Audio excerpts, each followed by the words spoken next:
Welcome to the new Peugeot 2008. Now it's going to be a busy year for small SUVs. There's going to be a new Renault Captur and a new Nissan Juke later in the year, but Peugeot has got out first with the 2008. Now, like the 208, you can have your 2008 in different flavours: petrol, diesel, or all electric. And as the number plate gives it away slightly here, this is the E2008, which will do just under 200 miles in terms of range. I've already driven it. It's not as sprightly as some electric cars, but it's really cool. It does go quite quickly.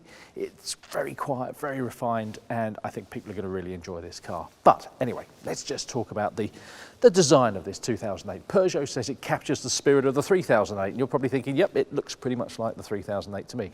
That's going to be an interesting one because this car is bigger than the old 2008. It's only slightly smaller than the 3008. A bit narrower, but it's going to be very interesting to see whether people want to go for the 3008 or the 2008, particularly with an electric car which isn't available on the bigger car. But Peugeot says buyers of this class of car like chunky. Big wheels, of course, another prerequisite of an SUV, 16 to 18 inch wheels. Of course, this is the 18-inch wheel version. You get a little E-badge. If you don't remember you've got the electric car, that will tell you all about it. I particularly like these little crisp lines. I don't know if you can see them well, but the sort of triangular lines, they call them scalps in the design team. Some crisp surfacing along here and more scalp sort of shapes here. A bit like the Audi Q2, but in reverse. I'm a big fan of the design of that car. Of course, black bits at the lower level and some brushed chrome stuff here, and as is normal these days, a black roof, but only on the top spec models. I think the second grade up you start to get these black roof rails too.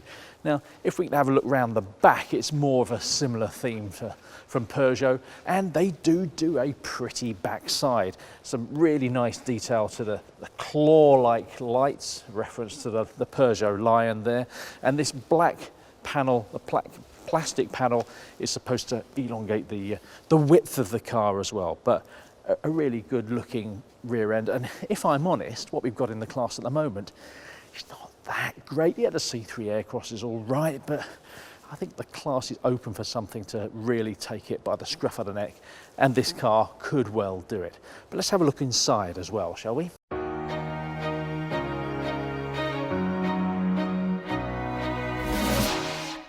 Peugeot do some really nice interiors, and this is another one. In terms of the quality, well, let's just use my my ring to just tap some of the plastics there and there. Yeah, really nice. Certainly better than the Volkswagen T-Cross or T-Roc. Where you tap it sounds a bit more plasticky. But it's the style of this car. The thing that is really good is this three-dimensional digital display right in front of you, which takes the digital dashboard onto a different level. Now, most models will get a 10-inch screen, and you can upgrade that if you want the navigation on the lower spec stuff. You get some nice little touch-sensitive buttons along the bottom here, and these are fantastic to play with. In terms of other tech, some nice little features somewhere in here, if I can work out how to do it. There you go. There's wireless charging for your mobile phone, but there's also this clever ledge that if you don't want the wireless charging, somewhere at long last to put your mobile phone that isn't a cup holder. But of course, there are cup holders too. Now, this car is bigger than the one before. As I've mentioned, the wheelbase has increased by 60 millimeters, and in terms of rear space, I can sit quite comfortably behind myself, and I'm about 6 foot tall. Plenty of headroom in the front and in the back. The boot is bigger than before as well. Even in this electric car, there's no batteries under the floor there that make the boot smaller. They're actually in the place of the fuel tank and hidden along here and at the front of the car, wherever you can find some space to put a battery. They seem to have done it. Now, the driving position. Hate to mention this, but I tend to put the seat right down and the steering wheel right up. We've criticised Peugeot's iCockpit in the past.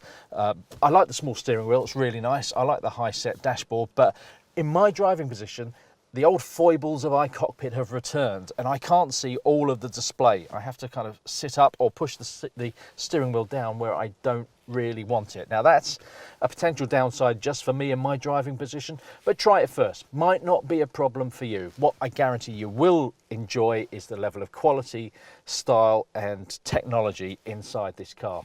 It really does make you feel special, and probably more special than the other cars in this class at the moment.